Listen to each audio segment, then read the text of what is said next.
Arrhythmias and Obesity Research Lab. I'm Kedar Aras, Assistant Professor in the Department of Physiology and Biophysics in the Jacob School of Medicine and Biomedical Sciences at University at Buffalo. For this episode, I wanted to share my perspective on the campus visit process.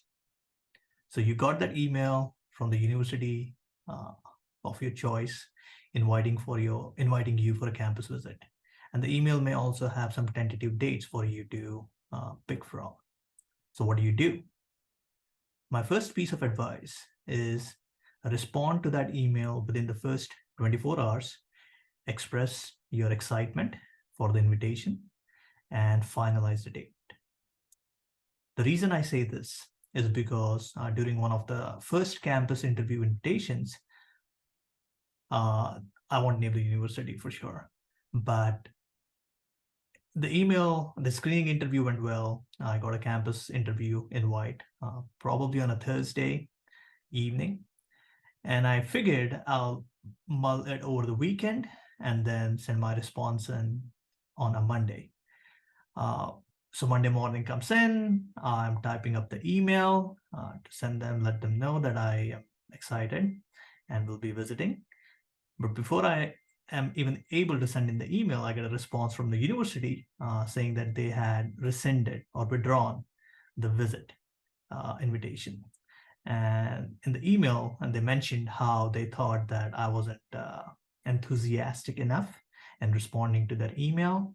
So they didn't want to waste my time and their time by inviting me for a campus visit. Obviously, that was a big shock to the system, but I learned from that lesson. So moving forward, for all the future campus visit emails, I made sure to respond within the first couple of hours and definitely within 24 hours. So I would urge you to do the same. So if you get a campus visit, make sure that happens quickly in terms of the response. Now, the general overview of a campus visit, it's typically 1 to 2 day visit, depending upon their budget and the people who may want to meet with you.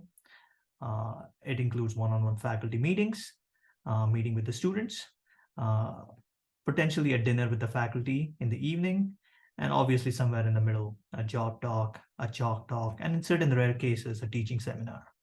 Now, if it's a 1 day visit, all of that might get crammed into or condensed into 1 day. Or if it's a 2 day visit, those things might get spread out. So we'll tackle each of those entities over the next few episodes in terms of preparation. But one thing I'd like to start off with in terms of the best way to prepare for a campus visit is to be in the right frame of mind. You don't want to go in as someone who's meek, and on the other hand, you don't want to be someone who's arrogant. You got to thread that fine line where you're assertive, confident, at the same time engaging and responsive. And what has worked for me is to think of myself as a peer and a colleague, and we are just in the process of exploring if we are a good fit for each other. So perhaps that may work for you. So that's all for this episode. Starting next episode, we'll start looking at the preparation process for the campus visit and tackle each of those milestones along the way.